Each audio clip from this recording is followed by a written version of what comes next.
Atin lang po yung number 1 yan. Lahat paikot buong ulo.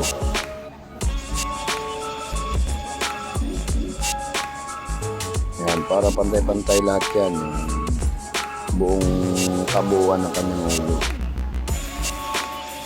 Tatandaan nyo lang guys, kung ano sasabihin ng inyong mga customer ay yun ang inyong susundin. Sinabi ng number 2, number 2 lang magamitin yung lahat para pantay-pantay yan lahat. Yan, paikot lang yan hanggang likod para pagbabawas mo mamaya sa ibaba, sa ilalim ng kanyang hairline ay madali na siyang gawin.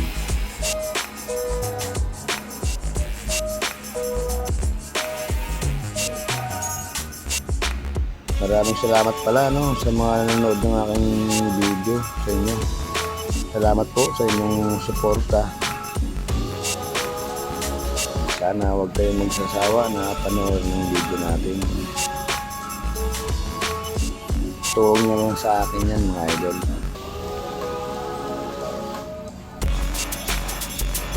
Yan, nakikita nyo malapit ng matapos yung paikot lahat ng kanyang kabuuan ng kanyang ulo. Pare-parehas po yan, number 1 yung ating ginagamit.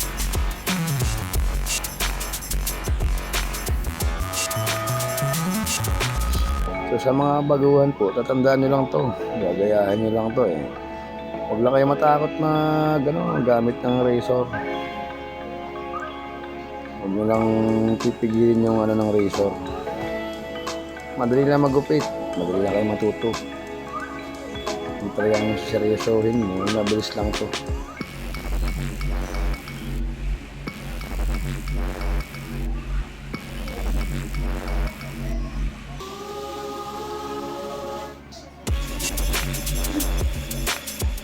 Yan, nakikita nyo naman, nakangiti pa nga dyan si kuya. Sabi niya, ang sarap ng masahe mo.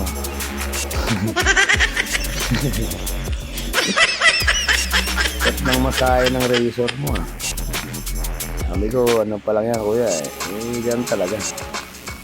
Sa mga barbero, hindi nawawala yan. Galing yan. Uulitin mo lang sa taas kasi may naiiwan dyan ng razor pagka sa unang daan. Pagdaan nyo ng una, hindi po yan perfect na nauubos lahat ng kanyang nagdaanan. So babalikan mo yan pagkatapos mong paikutan lahat yan yung kanyang ulo. Napakasimpleng gupit lang to, sinikalbo. Kahit nga bata o sino man magaling makayang gupitin to, yung sinikalbo na tinatawag. Yan, mag-ahit na tayo gamit natin yung ating trimmer. Parang pupormahan muna natin bago rin na ilitin para may gagayahin ka ng daan na pag-ahit. Ganoon lang kadali mga idol. Isipin mo na lang nagdo-drawing ka lang. Kasi itong paggugupit, bahagi ito ng arts. Kasi kailangan may design yung gupit mo. Nahit na natin para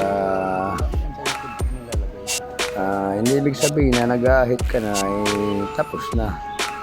Hindi pa po yan, may kadugtong pa yan kasi may buburahin ka pa dyan na medyo dark na bandang ibaba ng kanyang hairline. Kung gusto mo yung burahin, buburahin mo kung kaya mo. Pero pag hindi naman, okay lang yun. At least, nagupit mo na yung sinikalbo. Yun ang kanyang request, yun ang susundin mo. Ayan, tulad yan. Kasi medyo parang medyo makapal pa yung katilya niya.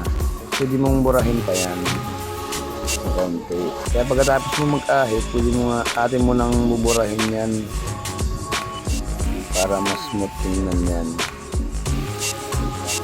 Pag-ahit mga idol, hindi natin nalagi na hindi masusugatan yung ating mga ginugupitan para hindi sila madala. Kasi pag nadala yan, nasugatan, Baka sabihin yan, ganito, si Kuya Barbero, pag nag-ahit, sugat. Diba? Masakit pa rin ganyan. Kaya ingatan natin lagi mga kagupit o mga kabarber. Tandaan nyo lang na sa paggugupit ay may pag-iingat din. Kasi ulo yan, bandang ulo yan. Ulo talaga yan. Hindi pwedeng basta-basta ka lang mag-aarit dyan na masasugatan yan. Kaawa naman yung tao kung nasugatan. Half-day yung blade yan. Kaya hindi ako gumagamit ng ng tangkay kasi hindi kontrolado yun. Baka masugatan ko yung hindi ko ramdam. Yan.